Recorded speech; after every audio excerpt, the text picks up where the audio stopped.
Oh, hello, everybody. Welcome to another Sequels from Hell. Today's sequel I talked about in the previous video.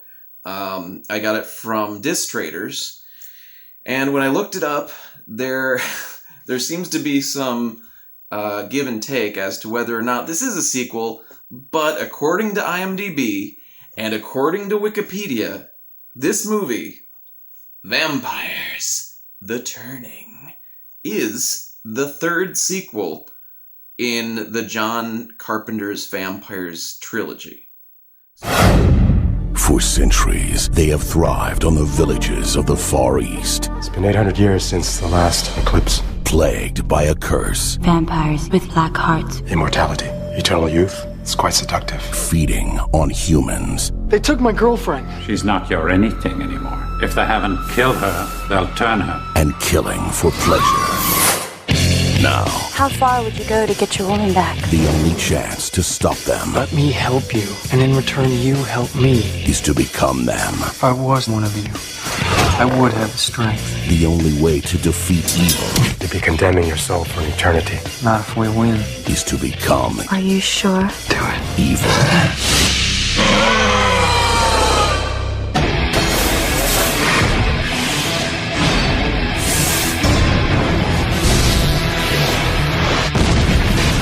Would you die for her?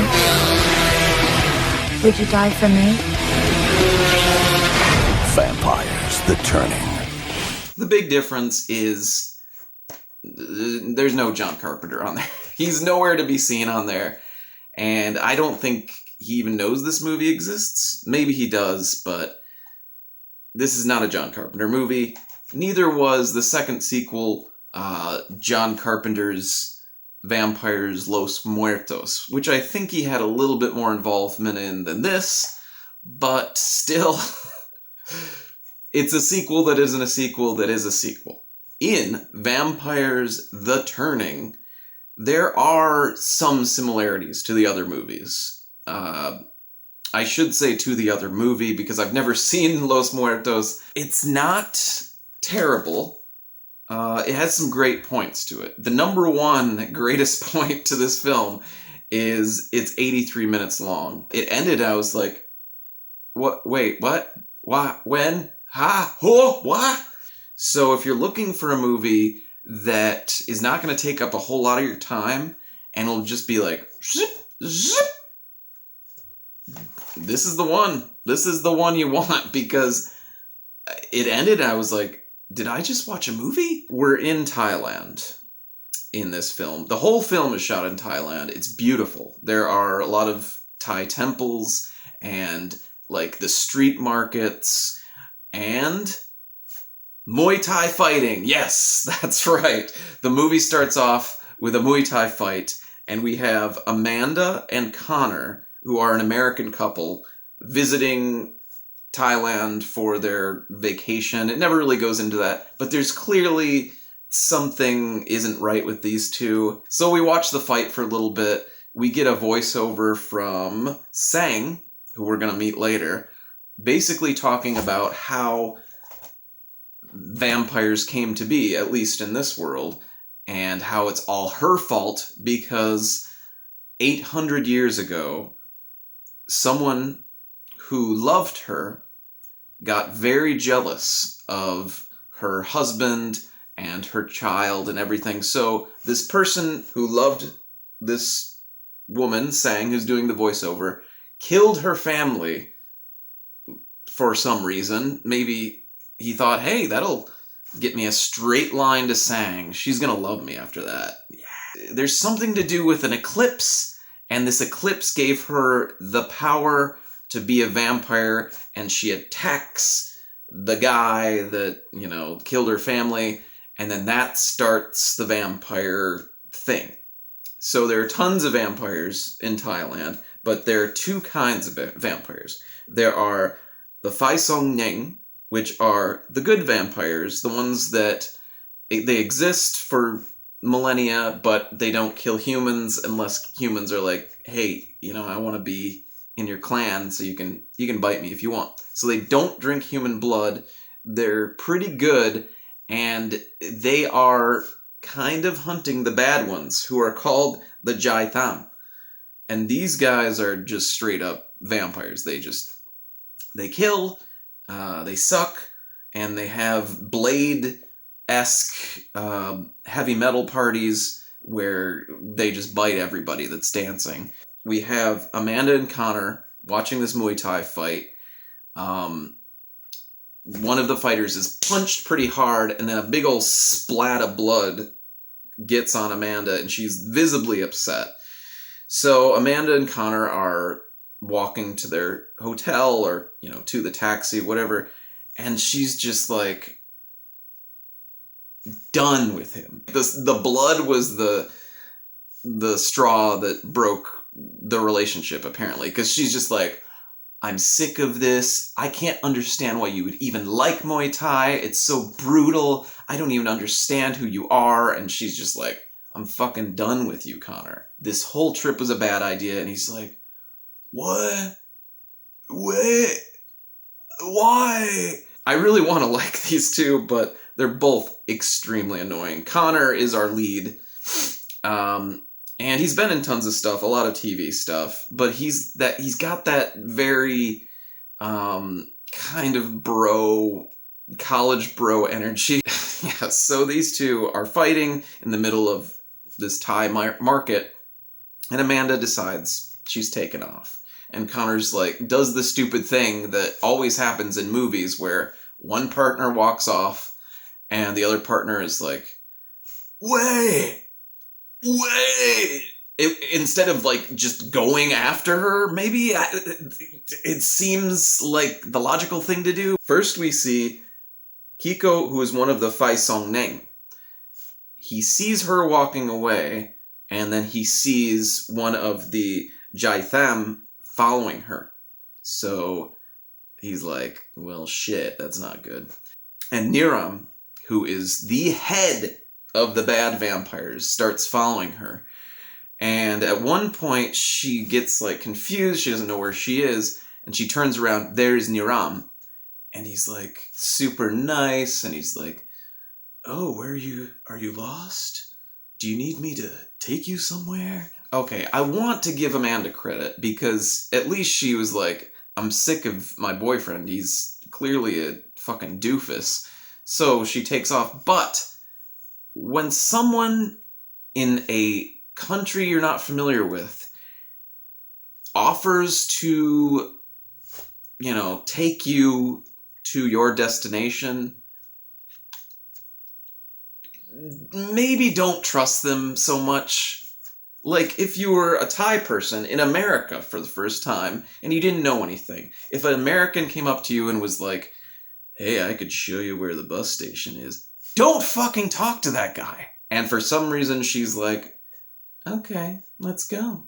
And so he starts walking with her and, taking her to her hotel. Bullshit. They're walking towards this alley, which is clearly shitty and just like looks like a shitty alley where you don't go in a foreign country or even in this country. Yeah, it's right through there. It's a shortcut. She's like, well, okay. So they go into the shortcut. Niram looks in her eyes and kind of does the weird vampire thing where they like can't run away because they're so enveloped by their stare. And then he bites her and picks her up. And some of his buddies show up on motorcycles, and then they take off with her in tow. Connor sees this because he's searching for it. Now he's following her, looking for her. And he sees her, like, unconscious on the back of one of the guys' bikes. And he's like, Amanda! He starts following motorcycles as fast as he can.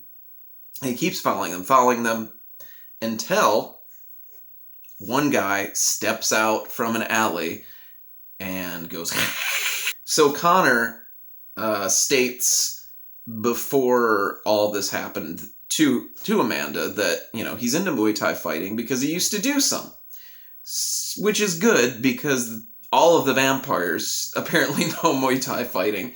Connor and this vampire from the bad group start going at it, start fighting each other, and Connor's just getting his ass kicked because the vampire just, kicks him or punches him and he just goes flying into a wall. Finally, Keiko shows up, who's, I think, the best actor in the movie. He's bald, he's very striking, and he just slices the vampire's head off. The vampire kills in this movie are pretty great. So when he slices the head off, the entire body just, dries up and turns into dust, which is, sometimes it's done really well, sometimes it looks like CGI bullshit. In this case, it looks like they actually created, like, physical vampire corpses that they could kind of turn into before they turn into absolute dust. Keiko says to Connor, "Your girlfriend's gone. You're never gonna see her again. If you follow me, I'll kill you." And then he walks away. So what does Connor do? He fucking follows him, of course. He follows them to a temple which turns out to be a nest for the good vampires, for the Fai Song Ning.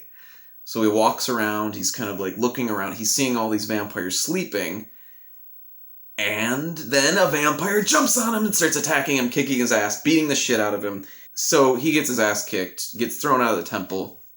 The next day, he goes to the cops, and he's like, "My girlfriend, she got kidnapped by these guys on motorcycles." He doesn't say anything about vampires, which is good. They took my girlfriend. But of course the Thai policeman is like, just like in America, it's 48 hours until they can be considered missing. So he goes back to the temple, and he kind of gets his ass kicked again, and he's like, "I need your help. I need to find out where my girl is so we can go back." Like, I'm always expecting him to just punch some drywall. Somehow, he convinces Keiko and Sang that he needs to work with them because he needs to find his girlfriend and he will give up anything to find her. "I will do anything for my girlfriend, including fucking becoming a vampire." And so she's like, "Okay." Sang says to him, "This is our plan. This has been our plan for 800 years. We're going to all go to the temple where I became a vampire for the very first time, where I attacked my lover or the person who loved me for the very first time, and the vampire thing started. We are going to go to that temple. And because it's 800 years hence, there's going to be this great eclipse. And if the sun hits me after the eclipse, all of the vampires that have been created up to that point will turn back into mortals." And so he's like, "I'm going to be a vampire. Make me a vampire. I want to get out there and I want to fight vampires and do some sweet Muay Thai moves." And so apparently to become a vampire, you have to get bit by a vampire, which makes sense. But after Sang bites him, they fuck. Like, they're fucking. And it's like, isn't the whole reason that you're doing this is so you can get your girlfriend back? But you're fucking this vampire? I think in his mind, I'm always thinking that it's, he's got the bro mentality. So, I'm thinking in his mind, he's like, "Well, I could fuck this chick because when, we get to the temple, she's gonna get killed, so then she'll never tell my girlfriend." That's my thought, because it doesn't really make a lot of sense why he fucks Sang, because I don't think that's part of becoming a vampire. I don't think all the vampires fucked Sang. I'm pretty sure. Now Connor's a vampire. Now he has the power to, kick ass. So during all this, we meet Rains, who is a vampire hunter. Finally, some sort of connection to John Carpenter's vampires. So Rains has a team, a very big team of vampire hunters. They all carry crossbows, and they do the thing that James Woods did in John Carpenter's Vampires, which is, they shoot all the vampires with crossbows, and then they drag them out into the sun. And they kind of work with the Fai Song Ning, the good vampires, trying to find the bad vampires. And Connor talks to Rains, who's played by Patrick Bachau. I think that's how you pronounce it. He's been in tons of stuff. He's definitely not giving it his all in this movie. He was in A View to Kill, which is one of the greatest James Bond movies ever made. But he's definitely phoning it in for this one. He's barely doing anything, and he's not very believable as someone who goes and kills vampires, because he just looks like he couldn't kill anybody. He just looks kind of like he spends a lot of time sipping cocktails. This all culminates in this huge fight between the good vampires and the bad vampires at this ancient temple, or the ruins of an ancient temple, I should say. And so we get a lot of Muay Thai fighting, a lot of people, beating each other up. And Rains and his team of vampire hunters are kind of waiting in the wings, so to speak. They're waiting in the abandoned buildings surrounding this temple. And they're supposed to, help them out when the good vampires start losing. Connor is fighting Niram because Niram's the dude that took his girl. So they gotta get into it. So these two are fighting, they're kicking ass. It gets to a point. This is something that I have a huge problem in this movie. They are beating the shit out of each other. Connor with his just new vampire ability, and Niram with his 800 some years or whatever ability. And then Connor kills him by shoving a metal pipe through his chest. I don't think that's how vampires work. We find out that the vampire hunters, they don't give a shit if, all the vampires die, clearly. They just want to kill them all.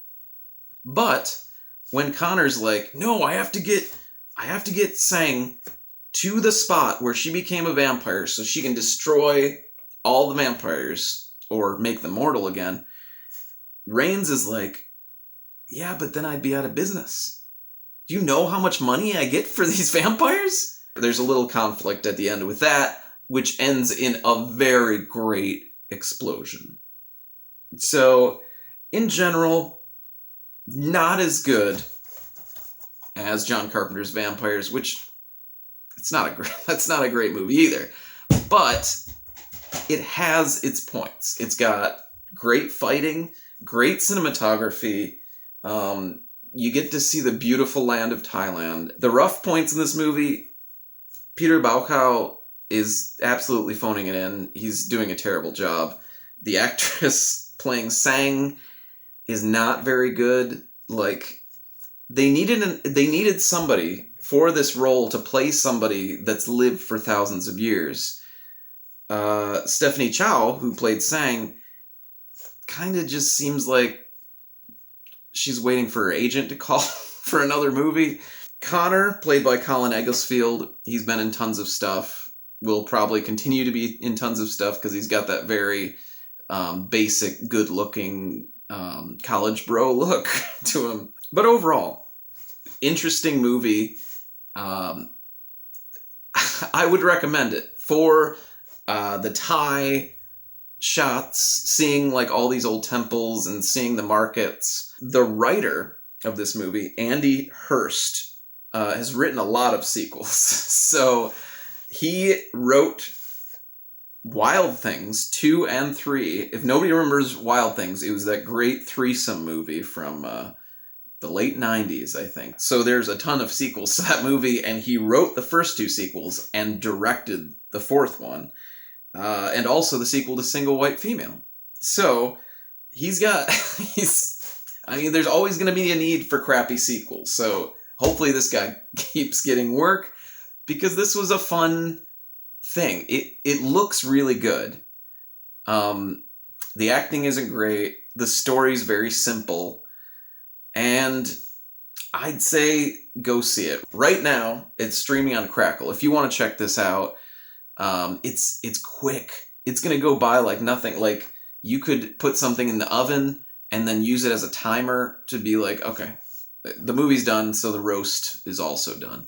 That's another Sequels from Hell. This one actually wasn't that bad compared to the other two that I've done. This was a pretty good sequel to a not so great movie. Maybe that's the trick. Maybe the first movie has to be not that good.